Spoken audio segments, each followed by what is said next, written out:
کہ اسلام کتنی بڑی نعمت ہے، اسلامی تعلیمات کے اندر کس قدر محبت پائی جاتی ہے۔ 120 سال کی دشمنی اوس اور خزرج کی اسلام کی برکت سے دونوں ایک دوسرے پر خونی رشتوں سے بھی زیادہ جان نچھاور کرنے والے بن گئے۔ اللہ رب العزت نے قرآن مجید میں سکون حاصل کرنے کی 4 چیزیں بتائی ہیں۔ ماں جب اپنے بیٹے کو اپنی بیوی کے ساتھ خوش دیکھتی ہے، شیطان اس کے دل کے اندر حسد پیدا کر دیتا ہے۔ خاوند کو بھی چاہیے کہ وہ بیوی کے ساتھ حسن سلوک کرے، اور بیوی کو بھی چاہیے کہ وہ خاوند کے ساتھ حسن سلوک کرے، اور دونوں مل کر ایک خوشگوار زندگی گزاریں۔ ساس، سسر، دیور، نندیں، ان کو بھی چاہیے کہ اس جوڑے کو خوشحال زندگی گزارنے دیں۔ ہماری آج کی گفتگو، جیسا کہ آپ احباب جانتے ہیں، گھریلو مسائل جو کہ خاموشی سے ہر بندہ برداشت کر رہا ہے اس کے اوپر ہوگی، اور ہم یہ جانیں گے کہ اللہ رب العزت نے قرآن مجید میں اور محمد الرسول اللہ صلی اللہ علیہ وآلہ وسلم نے ہمیں ان مسائل میں کیا رہنمائی کی ہے۔ میں سب سے پہلے آپ کو دین اسلام کی برکت کی ایک مثال دے دیتا ہوں، اور اس سے بڑی مثال کم از کم مجھ جیسے طالب علم کے ذہن میں اور کوئی نہیں ہے۔ یہ مثال آپ کو بتائے گی کہ اسلام کتنی بڑی نعمت ہے، اسلامی تعلیمات کے اندر کس قدر محبت پائی جاتی ہے۔ 120 سال کی دشمنی، کتنے سال؟ 120 سال کی دشمنی اوس اور خزرج کی، سینکڑوں بندے ایک دوسرے کے قتل کیے، سینکڑوں یتیم ہوئے۔ اسلام کی برکت سے دونوں ایک دوسرے پر خونی رشتوں سے بھی زیادہ جان نچھاور کرنے والے بن گئے۔ اتنا بھائی چارہ قائم ہو گیا کہ سگے بہن بھائیوں اور خونی رشتوں میں بھی اتنا بھائی چارہ آپ کو نہیں ملے گا۔ 120 سال کی دشمنی کو اسلام نے ختم کر دیا۔ اگر 120 سال کی دشمنی ختم ہو سکتی ہے تو میرے اور آپ کے گھر کے چھوٹے چھوٹے جھگڑے کیوں ختم نہیں ہو سکتے؟ پہلے یہ بات بتائیں۔ اس کا مطلب واضح ہے کہ کمی ہمارے اندر ہے، کوتاہی ہمارے اندر ہے۔ ہم نے اسلام کو اس طرح قبول کیا ہی نہیں ہے جس طرح اوس اور خزرج والوں نے قبول کر کے اپنی دنیا بھی سنوار لی اور اپنی آخرت بھی سنوار لی ہے۔ یہ بات ذہن نشین رکھیے گا۔ قرآن و سنت کے مطالعہ سے اور حالات کے تناظر میں جو میں تجزیہ نکال سکا ہوں، تو میرا یہ خیال ہے کہ ہم لوگ شدید قسم کی ناشکری کا شکار ہیں۔ اس کی وجہ سے ہمارے گھروں میں مسائل ہی مسائل ہیں۔ اگر ہمیں شکر کرنا آ جائے، اگر ہمیں پتہ لگ جائے کہ ہم پر اللہ تعالیٰ کے کتنے انعامات ہیں، کتنے احسانات ہیں، تو یقین مانیے شاید کہ ہم اٹھتے ہی سجدے میں گر جائیں اور کوئی اور کام نہ کریں، سارا دن اللہ کے سامنے سجدہ ریز ہی رہیں۔ آج ہمیں اس بات کا دکھ ہے، اس بات کی شکایت ہے کہ بیٹیوں کے ساتھ ظلم کیا جاتا ہے، بیٹیوں کے اوپر بیجا بوجھ ڈالا جاتا ہے، بیٹیوں کے سے گھروں کے کام کروائے جاتے ہیں۔ میں اس بات کو بارہا آپ کے سامنے رکھ چکا کہ یہ ایک حد تک ہی ہونا چاہیے، لیکن جب میں نے قرآن و سنت کو پڑھا تو مجھے پتہ چلا کہ محمد الرسول اللہ صلی اللہ علیہ وآلہ وسلم کی بیٹی حضرت فاطمہ، ان کے گھر کے حالات کیا تھے؟ اپنے خاوند علی کے گھر میں آٹے کی چکی بھی حضرت فاطمہ اپنے ہاتھوں سے پیستی تھی، اور اس چکی کے پیسنے کی وجہ سے ان کے ہاتھوں پہ چھالے بن گئے۔ اپنے خامد کے گھر پینے کا صاف پانی سیدہ خاتون جنت، جنت کی سردار خاتون اپنے کندھے پر مشکیزہ ڈال کر لاتی تھی، اور اس مشکیزے کے نشان ان کے جسم پہ پڑ گئے، اس مشکیزے کے نشان تھے ان کے جسم۔ اور وہ فاطمہ اپنے گھر کی صفائی بھی خود کرتی تھی، اس کو کوئی صفائی والی میسر نہیں تھی، وہ اپنے گھر کے کپڑے بھی خود دھوتی تھی، اور اس سب کے باوجود اس کے بابا کو اللہ نے وہ طاقت دی تھی کہ وہ اپنے لبوں کو جنبش دیتے تو اللہ فرشتوں کو خدمت کے لیے بھیج دیتا۔ اس کے باوجود وہ فاطمہ جب اپنے بابا سے ملازمہ کا مطالبہ کرنے کے لیے آئی خادم کا، تو بابا نے کہا کہ فاطمہ میں تجھے اللہ کا ذکر سکھاتا ہوں، یہ پڑھ لیا کر، اپنے خامن کے گھر کی خدمت خود ہی کیا۔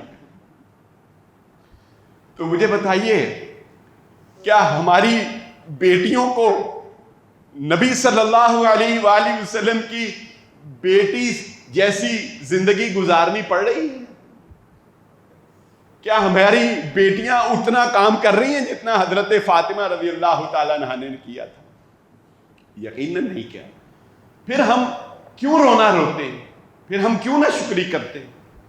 ہاں، یہ ایک پہلو ہے بیٹیوں کی تربیت کا کہ ان کو یہ سکھایا جائے، ان کو یہ سمجھایا جائے کہ اے میری بیٹی، خاوند کے گھر جا کے خاوند کی خدمت کرنا، خاوند کی تابعداری کرنا، خاوند کے ہر طرح سے رضا میں راضی رہنا، یہ اتنی بڑی کامیابی ہے کہ محمد الرسول اللہ صلی اللہ علیہ وآلہ وسلم نے عورت کو یہ بات ارشاد فرمائی کہ اگر وہ فرض نماز پوری پڑھے اور روزے رکھے اور اپنے خامن کی عدم موجودگی میں اس کی عزت کی حفاظت کرے، اپنے خامن کی خدمت کرے، قیامت والے دن اللہ تعالیٰ جنت کے سب دروازوں میں اسے اختیار دے گا، جس دروازے سے چاہے جنت میں داخل ہو جائے۔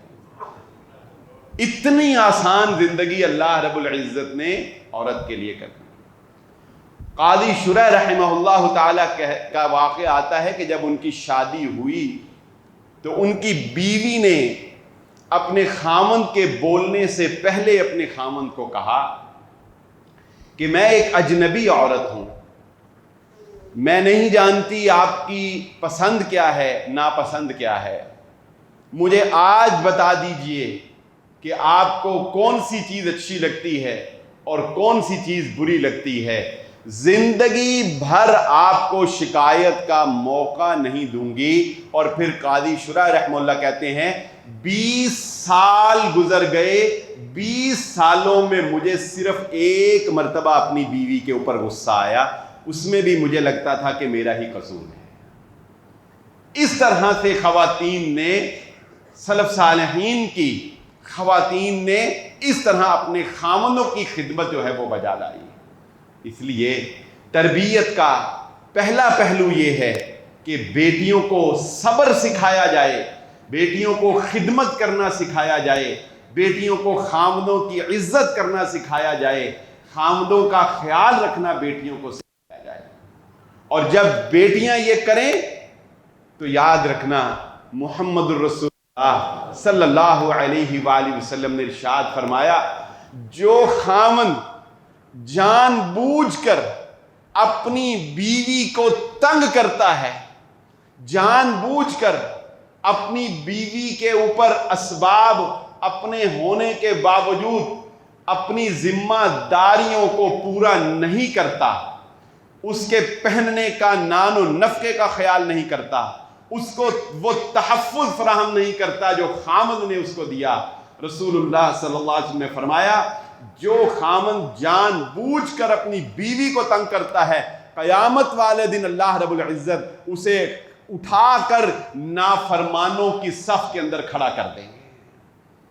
قیامت والے دن دو ہی صفیں ہوں گی، ایک فرما برداروں کی اور ایک نافرمانوں کی۔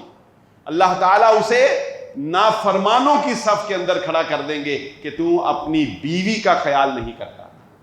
الرجال قوامون علی النساء کا مطلب کیا ہے؟ خامن رسول اللہ صلی اللہ علیہ وآلہ وسلم نے ارشاد فرمایا او اللہ کے بندو، اللہ کے نام پر تم اس عورت لے کے آتے ہو، اللہ کے نام پر یہ تمہارے لیے حلال ہوتی ہے، اللہ کی تمہارے پاس امانت ہے، یہ اللہ رب العزت کے نام پر تمہارے پاس تحفہ ہے، یہ تمہاری زندگی کا سکون ہے۔ جیسا نبی صلی اللہ علیہ وآلہ وسلم نے فرمایا جیسا خامد خود پہنتا ہے ویسا اپنی بیوی کو پہنائے۔ یہ نہیں کہ اپنے پہننے کے لیے تو اچھے سے اچھے عطر، اچھے سے اچھے پرفیوم، اچھے سے اچھا لباس، اور بیوی کی مرتبہ کہے کہ نہیں تم پرانے ہی پہن کر گزارا کر لو۔ نہیں، جیسا، اور میں یہ سمجھتا ہوں کہ میں خود بھی اور اکثر مرد اس کمی کا شکار ہیں کہ نبی صلی اللہ علیہ وآلہ وسلم نے فرمایا جیسا خود کھاتے ہو ویسا اپنی بیوی کو کھلاؤ۔ ہم ہوٹلنگ کر رہے ہیں، ہفتے میں 4 دن باہر کھانا کھایا جا رہا ہے، اور بیوی بچوں کا کوئی خیال نہیں ہے، وہ جو کچھ مرضی دال روٹی پکا کر کھا جائے۔ یہ ناانصافی ہے، اور ناانصافی قیامت والے دن ظلم کے اندھیروں میں سے ایک اندھیرا بن جائے گی۔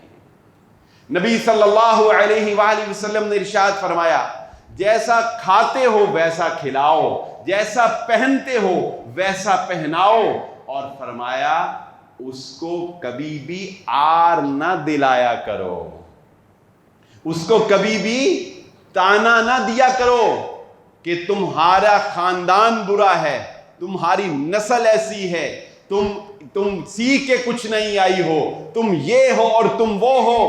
اللہ رب العزت نے تمہیں پورا اختیار دیا تھا، تم عزت اور وقار کے ساتھ 4 بندوں میں جا کر اس کو اپنی مرضی سے لے کر آئے تھے۔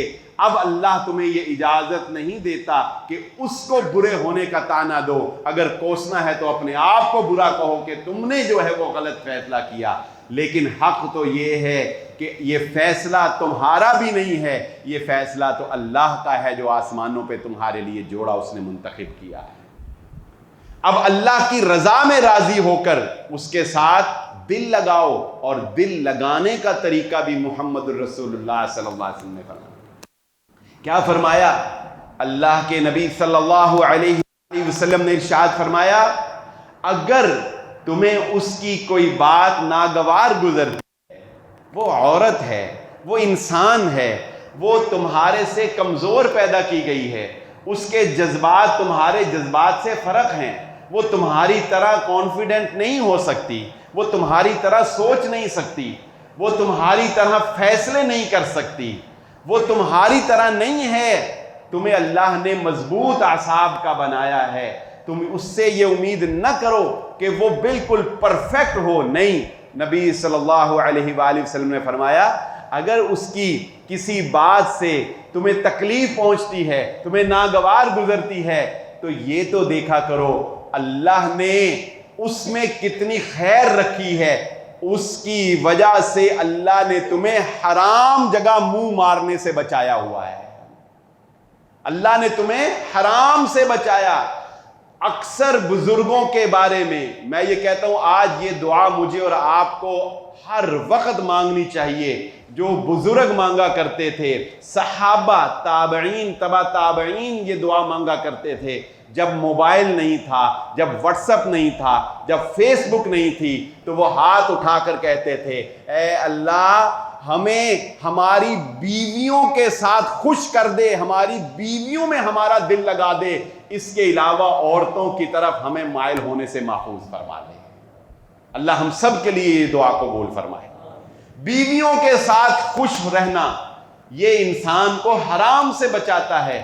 فرمایا دیکھو تو صحیح، وہ تمہارے کپڑے دھو کر تمہیں دیتی ہے، وہ تمہارے لیے کھانا بناتی ہے، وہ تمہاری اولاد کی پرورش کرتی ہے، وہ تمہارے گھر بار کو سنبھالتی ہے، وہ تمہاری خدمت کرتی ہے.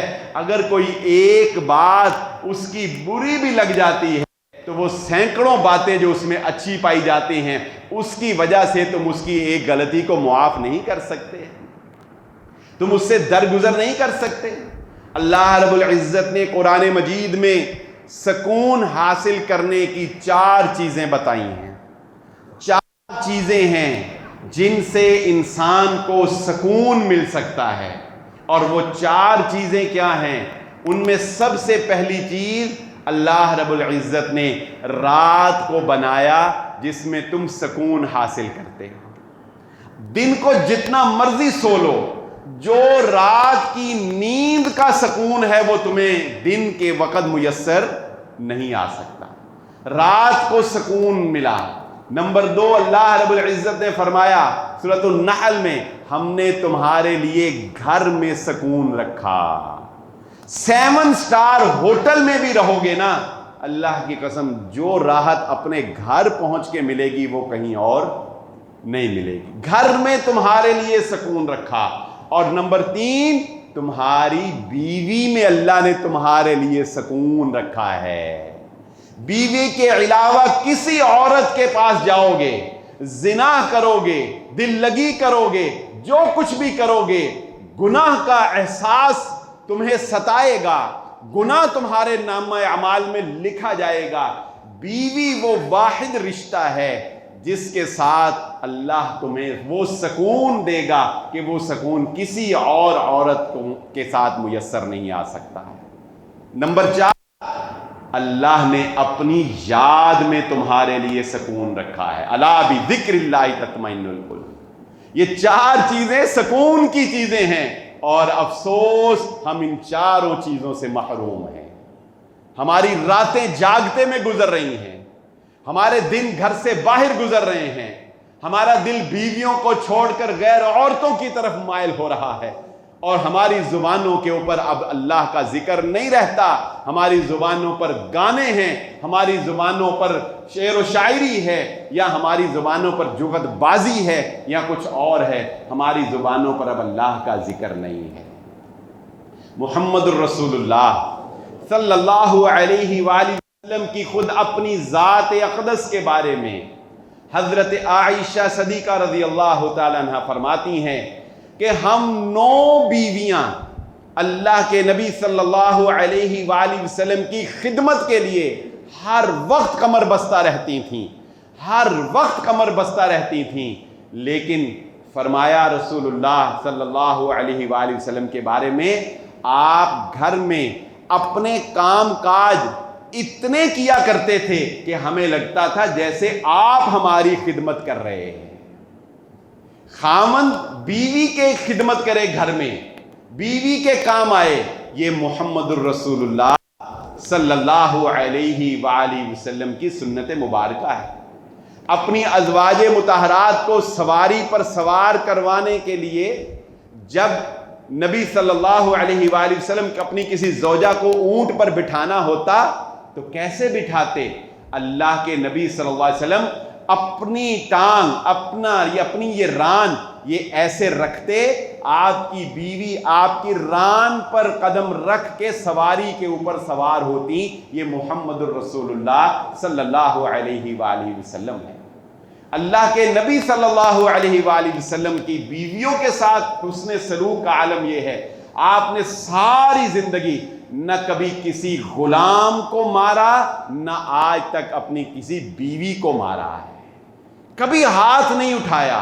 حتیٰ کہ بیویوں کے بارے میں تو کہیں یہ بھی نہیں ملتا کہ نبی صلی اللہ علیہ وآلہ وسلم نے اپنی بیویوں کو سختی سے ڈانٹا ہو جس طرح ہم لوگ برس پڑتے ہیں کوڑا لے کے ان کے اوپر زبان کا.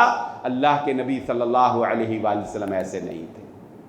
پھر اللہ اکبر، آج یہ نصیحت ہے ان لوگوں کے لیے جو شادی کے بعد بیویوں کو چھوڑ کر پردیس چلے جاتے ہیں اور شادیوں کے بعد دوسرے شہروں میں یا مہینوں مہینوں بیوی کو نہیں پوچھتے.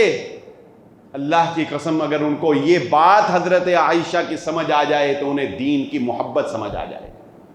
وہ شادی ہی کیا جس میں میاں بیوی جدا رہے. رسول اللہ صلی اللہ علیہ وآلہ وسلم کی بیویوں کے ساتھ محبت یہ تھی. ایک مرتبہ حضرت عائشہ صدیقہ رضی اللہ تعالیٰ عنہ اور دوسری ازواج بھی سفر میں ساتھ تھیں. حضرت عائشہ کے ساتھ نبی صلی اللہ علیہ وسلم نے سوار ہونا تھا. غلطی سے اونٹ تبدیل ہو گیا اور نبی صلی اللہ علیہ وآلہ وسلم دوسری سواری کے اوپر سوار ہو گئے.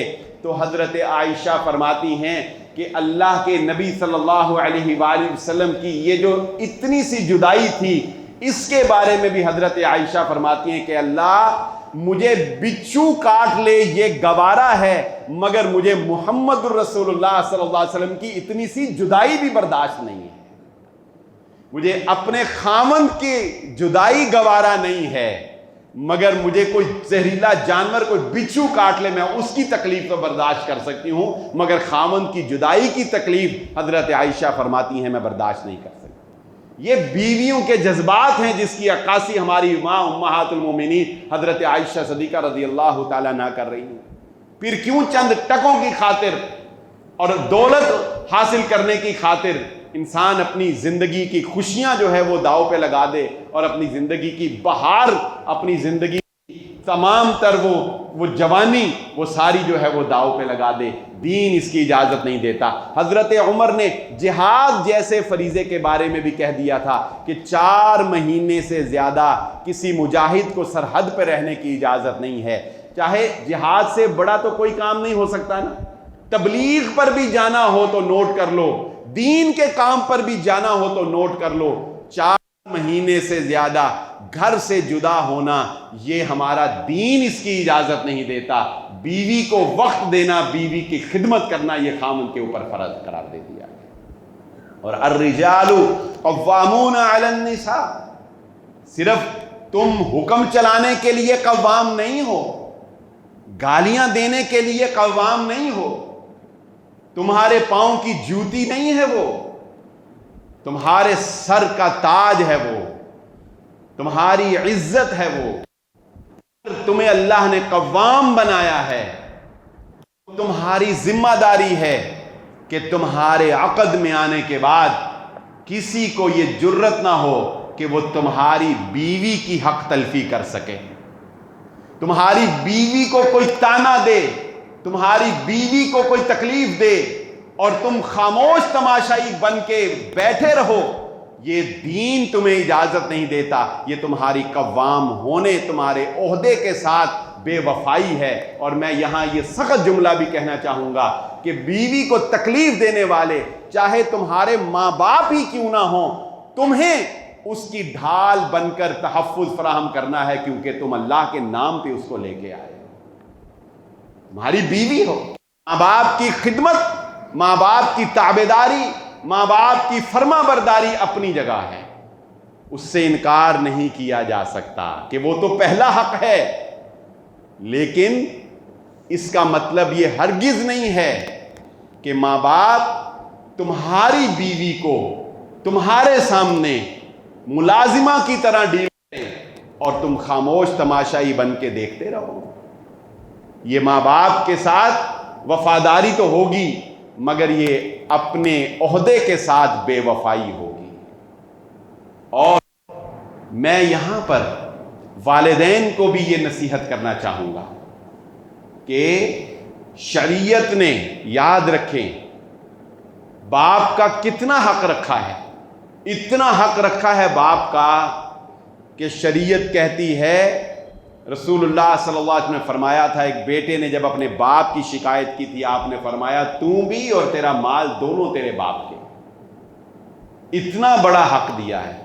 لیکن اس کے باوجود دین ماں باپ کو یہ اجازت نہیں دیتا کہ وہ بیٹے سے وہ کام کروائیں جس میں اللہ کی نافرمانی ہوتی ہو یا محمد الرسول اللہ صلی اللہ علیہ وسلم کی نافرمانی ہوتی. وہ کام تم بیٹے سے نہیں کروا سکتے جس میں دین کی نافرمانی ہوتی ہو، تمہیں دین کے مطابق اپنے بیٹے کو چلانا ہوگا. یہی ہماری شریعت کہتی ہے، یہی محمد رسول اللہ صلی اللہ علیہ وسلم کہتا ہے. اور قربان جائیں حضرت خدیجہ رضی اللہ تعالی عنہا پر کیا واقعہ یاد آ گیا. اور انعام بھی، فرق یاد رکھنا صرف اتنا ہے کہ وہ نبی صلی اللہ علیہ وآلہ وسلم کی موجودگی کا دور تھا.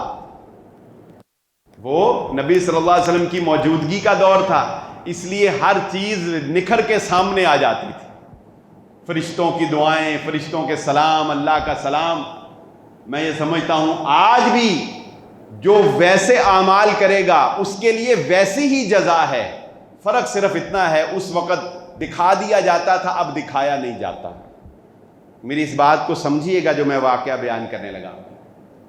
حضرت خدیجہ رضی اللہ تعالی عنہا مکے کی مالدار خاتون ہیں، کوئی لونڈی ملازمہ نہیں، مکے کی سردار خاندان کی سردار عورت، اپنا ذاتی بزنس کرنے والی عورت، اپنے خاوند کی اتنی فرما بردار ہے کہ خاوند غار ہرا میں بیٹھ کر، آج مجھ جیسا جوان بھی غار ہرا چڑھے نا تو ایک دفعہ اسے پتہ چل جاتا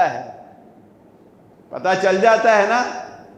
غار ہرا میں بیٹھ کر محمد الرسول اللہ صلی اللہ علیہ وسلم اللہ کی عبادت کر رہے ہیں، اور یہ زوجہ محترمہ اپنے خاوند کے لیے کھانا تیار کرتی ہے، ٹفن تیار کرتی ہے، پانی رکھتی ہے، سالن روٹی کا اہتمام کرتی ہے، اور کھانا پیک کر کے غار ہرا پہاڑ پر عورت چڑھ کر اپنے خاوند کی خدمت کے لیے اس کو ٹفن پکڑانے کے لیے جاتی ہے. اور اللہ کو اپنی اس نبی کی بیوی کی یہ خدمت گزاری اتنی پسند آتی ہے کہ اللہ حضرت جبرائیل علیہ السلام کو بھیجتے ہیں، اور حضرت جبرائیل حضرت خدیجہ کے پہنچنے سے پہلے محمد الرسول اللہ صلی اللہ علیہ وسلم کو کہتے ہیں، اے اللہ کے نبی، خدیجہ آپ کے لیے کھانا لا رہی ہے. اللہ کو اس کی یہ ادا اتنی پسند آئی ہے. اللہ کہتے ہیں جب خدیجہ تمہارے پاس پہنچے، اللہ کا سلام خدیجہ کو پیش کرنا. اللہ کا سلام. میں کہتا ہوں اپنے خاوند کی ایسی خدمت گزار ہو تو انشاءاللہ اللہ کا سلام ہے اس کو.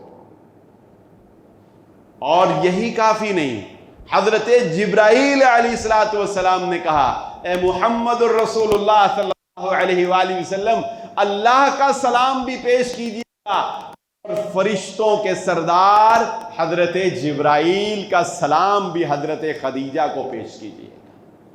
اور یہی کافی نہیں، بلکہ فرمایا اپنی بیوی کو اس کی خدمت گزاری پر جو وہ خاوند کی کر رہی ہے، یہ پیغام سنائیے گا کہ اللہ نے جنت میں اس کے لیے وہ گھر بنا دیا ہے جس میں اس کو کبھی کام نہیں کرنا پڑے گا، جس میں کبھی اس کو تھکاوٹ نہیں ہوگی، جس میں اس کو آرام ہی آرام میسر آئے گا. میاں بیوی کا یہ رشتہ بہت محبت اور پیار کا رشتہ ہے، اور شریعت یہ اجازت دیتی دوسروں کو کہ وہ اس میں دراڑیں پیدا کریں. دوسروں کو یہ حق نہیں ہے کہ وہ اس میں رخنا پیدا کریں. ہمارے گھروں کے اندر سب کچھ میسر ہے، ہمیں سب کچھ ملتا ہے. اگر کمی ہے اخلاق کی کمی ہے، اگر کمی ہے تو شکر کی کمی ہے. ماں سے اپنے ہی بیٹے کی خوشی کیوں برداشت نہیں ہوتی؟ ماں جب اپنے بیٹے کو اپنی بیوی کے ساتھ خوش دیکھتی ہے، شیطان اس کے دل کے اندر حسد پیدا کر دیتا ہے، اور اس حسد کی وجہ سے وہ جادو، وہ پتہ نہیں کیا کچھ کر گزرتی ہے، مگر صرف ایک تکلیف ہے اس کو کہ وہ عورت جو کل میرے بیٹے کی زندگی میں آئی ہے، میرا بیٹا اس کے ساتھ خوش کیوں ہے. اور باپ باپ کی یہ ذمہ داری بنتی ہے کہ بیٹے کی شادی کی عمر 20 سے 25 سال کی درمیان ہے، وہ اتنا میچور نہیں ہے، وہ فیصلہ کرنے کی صلاحیت نہیں رکھتا، اسے ماں باپ سے بھی محبت ہے، اسے بہن بھائیوں سے بھی محبت ہے، اس کی زندگی کا یہ ناتجربہ کار انسان ہے، یہ اس کی زندگی کا ایک اہم ٹرننگ پوائنٹ ہے۔ باپ کی یہ ذمہ داری بنتی ہے کہ وہ اپنا کردار ادا کرے، اپنے بیٹے کو گھرداری بھی سکھائے، اپنے بیٹے کو تحفظ بھی فراہم کرے، اپنے بیٹے کے کندھے پر تھپکی بھی دے، اور اپنے بیٹے کو اس کی زندگی خوشیوں کے ساتھ گزارنے دے اور اس کو زندگی انجوائے کرنے کا موقع ہے۔ اور یہ ناانصافی بھی ہمارے گھروں میں موجود ہے، اور رسول اللہ صلی اللہ علیہ وآلہ وسلم نے ناانصافی کرنے والے باپ کو کہا تھا کہ مجھے، جب اس نے کہا کہ اللہ کے نبی صلی اللہ علیہ وسلم میں اپنے ایک بیٹے کو اپنی جائیداد میں سے گھر دینا چاہتا ہوں اور آپ کو گواہ بنانا چاہتا ہوں، اللہ کے نبی صلی اللہ علیہ وآلہ وسلم نے فرمایا یہ تم ظلم کر رہے ہو، مجھے ظلم کے اوپر گواہ نہ بناؤ۔ شریعت ماں باپ کو یہ حق نہیں دیتی کہ کسی ایک بیٹے کو نوازا جائے یا کسی ایک بیٹے اور اس کی بیوی کے اوپر بوجھ ڈالا جائے اور دوسرے بچوں کے لاڈ اٹھائے جائیں، چاہے وہ بیٹا ہو چاہے وہ بیٹی ہو۔ انصاف کی بات ہوگی، سب کے ساتھ یکسر ہوگی، دلی میلان چاہے کسی ایک اولاد میں سے کسی ایک کے ساتھ ہو جائے، مگر شریعت یہ اجازت نہیں دیتی کہ ایک بہو کو غلام اور ملازمہ بنا کے رکھا جائے اور دوسری بہو جو ہے وہ راج کرتی پھرے، ایک بیٹے کے اوپر گھر کی ساری ذمہ داری ڈالی جائے اور دوسرے بچے جو ہیں وہ راج کرتے پھریں۔ یہ وہ ناانصافی ہے جو قیامت والے دن ظلم میں شمار ہوگی، اور ظلم قیامت کے اندھیروں میں سے ایک اندھیرا ہے۔ اپنی اولادوں میں انصاف کرنا سیکھو، اپنی بہوؤں میں انصاف کرنا سیکھو۔ اور شریعت تو کہتی ہے غلام ہو نا، غلام ہوتا ہے، ملازم نہیں۔ یہ ملازم سے بھی اگلا درجہ ہے غلامی کا۔ محمد الرسول اللہ صلی اللہ علیہ وسلم تو کہتے ہیں غلام سے بھی اگر کوئی کام کروانا ہو اس کے ساتھ لگ کے خود بھی کام کیا کرو، تمہیں کوئی سرخاب کے پر نہیں لگے ہوئے کہ تم تخت پہ بیٹھے ہو اور غلاموں سے کام کروا رہے ہو۔ اور نبی صلی اللہ علیہ وآلہ وسلم کی حسن سلوک اپنی بیویوں کے ساتھ یہ تھا کہ آپ صلی اللہ علیہ وآلہ وسلم نے فرمایا تم میں سے بہترین شخص وہ ہے جو اپنے گھر والوں کے لیے اچھا ہے، جس کی بیوی یہ گواہی دے دے کہ یہ انسان اچھا انسان ہے۔ آپ نے کہا وہ اچھا ہے، جس کی بیوی کہہ دے کہ یہ انسان ایک اچھا انسان ہے وہ اچھا ہے، جس کی گواہی معاشرہ دے۔ اللہ کے نبی صلی اللہ علیہ وسلم نے کیا فرمایا؟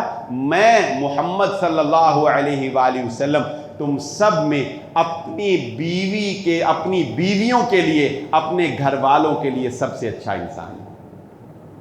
حضرت عائشہ صدیقہ رضی اللہ تعالی عنہ اپنا ایک واقعہ بیان کرتی ہیں، فرماتی ہیں کہ میں نے کچھ کھلونے رکھے ہوئے تھے، کچھ پٹولے وغیرہ، جس طرح کے گڑیا وغیرہ نہیں بنا لیتی بچیاں، تو کہتی ہیں کہ ایک مرتبہ میں اپنی سہیلیوں کے ساتھ کھیل رہی تھی تو محمد الرسول اللہ صلی اللہ علیہ وسلم تشریف لے آئے۔ آپ کو دیکھ کر میری سہیلیاں چلی گئیں تو نبی صلی اللہ علیہ وآلہ وسلم مسکرائے اور ان کو واپس بلایا اور کہا کہ میری بیوی کے ساتھ کھیلو، میں تمہیں اس سے منع نہیں کرتا، میں اپنی بیویوں کو ہر جائز انٹرٹینمنٹ فراہم کرنے کا قائل ہوں۔ یہ محمد الرسول اللہ صلی اللہ علیہ وسلم کا پیغام ہے، بیویوں کو ہر جائز انٹرٹینمنٹ، ہر جائز خوشی جو معاشرے کے دستور کے مطابق ہو وہ فراہم کی جائے گی۔ اور شریعت تمہیں اس بات کی قطعاً اجازت نہیں دیتی کہ بیوی کے ساتھ لڑائی ہو تو تم قطع رحمی کرواؤ اس سے۔ بعض مرد کہتے ہیں آج کے بعد لڑائی میاں بیوی کی ہے، لڑائی میاں بیوی کی ہے، اور کہہ رہے ہیں کہ آج کے بعد تو اگر تم نے اپنے ماں باپ کو فون بھی کیا، ان سے ملاقات بھی کی تو میں تمہیں طلاق دے دوں. بیوی کو قطع رحمی کے اوپر تم مجبور نہیں کر سکتے. کل قیامت کے روز اس عمل کی وجہ سے قطع رحمی نے اگر تمہارے خلاف مقدمہ درج کر لیا، تمہاری جان نہیں چھوٹے گی. بیوی کو یہ کہہ رہے ہو کہ تم اپنے رشتہ داروں سے آج کے بعد مل نہیں سکتی، یہ قطع رحمی ہے، اور قطع رحمی کرنے کی اسلام ہمیں اجازت نہیں دیتا. بیویوں سے بیجا ڈیمانڈ کرنا، اس سے بے پردگی کروانا، بیویوں سے وہ فیشن کروانا جس کی شریعت اجازت نہیں دیتی، خامند کو اللہ نے اور محمد الرسول اللہ صلی اللہ علیہ وآلہ وسلم نے یہ اختیار نہیں دیا ہے. اور آخر میں ایک بڑی پیاری بات سنا کے بات کو ختم کرتا ہوں.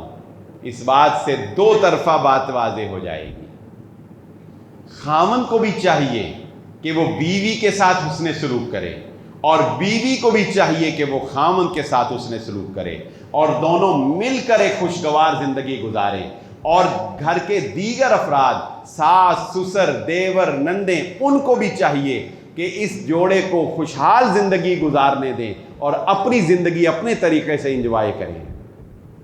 یہ ہم جب طالب علمی کے دور میں تھے، اس وقت تو شادی بھی نہیں ہوئی تھی، اتنا تجربہ بھی نہیں تھا نا، تو اس وقت ہمارے استادوں نے یہ واقعہ سنایا. انہوں نے تو سنایا تھا طلاق کے موضوع پہ. طلاق کا جب ہم باب چیپٹر پڑھ رہے تھے نا، طلاق کا، کہ مشروط طلاق ہوتی ہے یا نہیں ہوتی، تو اس میں لیکن واقعہ بڑا زبردست ہے.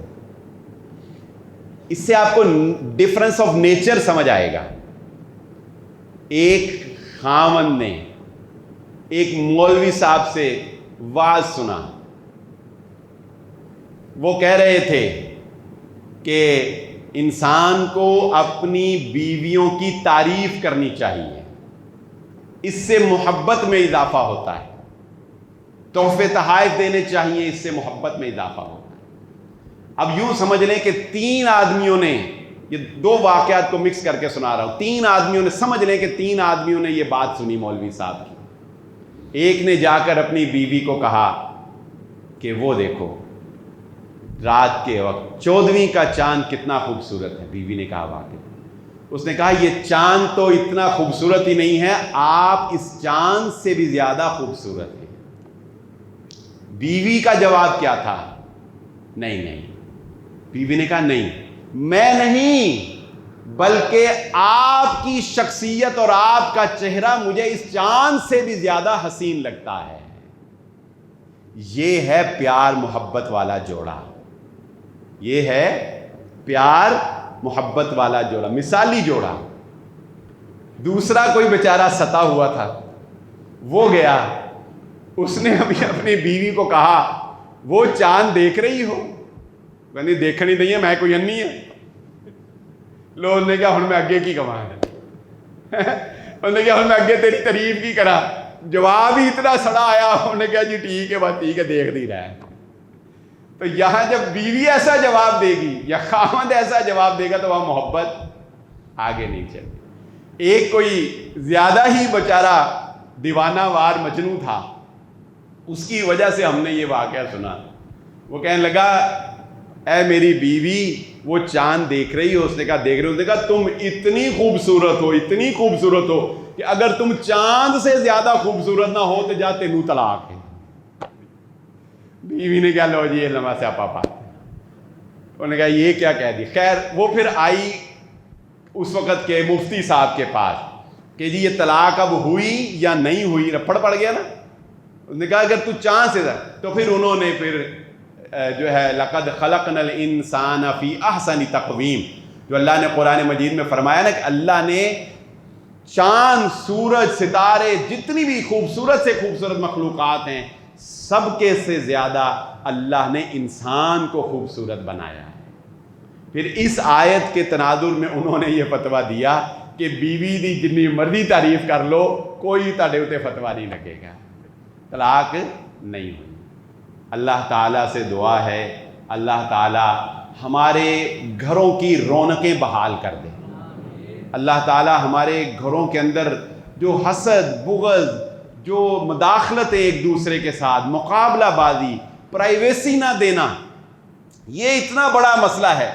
میاں بیوی کو اگر آپ پرائیویسی نہیں دیتے، یاد رکھیں پرائیویسی اتنی اہمیت رکھتی ہے کہ محمد الرسول اللہ صلی اللہ علیہ وآلہ وسلم نے کہا کہ اگر کوئی شخص تمہارے گھر میں جھانکنے کی کوشش کرے، تمہیں یقین ہو کہ وہ جھانک رہا ہے، اس کی آنکھ پھوڑ دو، تمہیں اس پہ قصاص نہیں دینا پڑے گا۔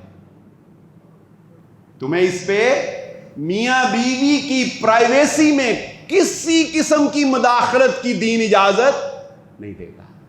وہ کب سو رہے ہیں، وہ کب اٹھ رہے ہیں، ان کے روم کے معاملات کیا ہیں، ان کی اپنی پرسنل لائف کیا ہے، وہ کیسے اپنی زندگی گزار رہے ہیں، نہ، بالکل شریعت اجازت نہیں دیتی۔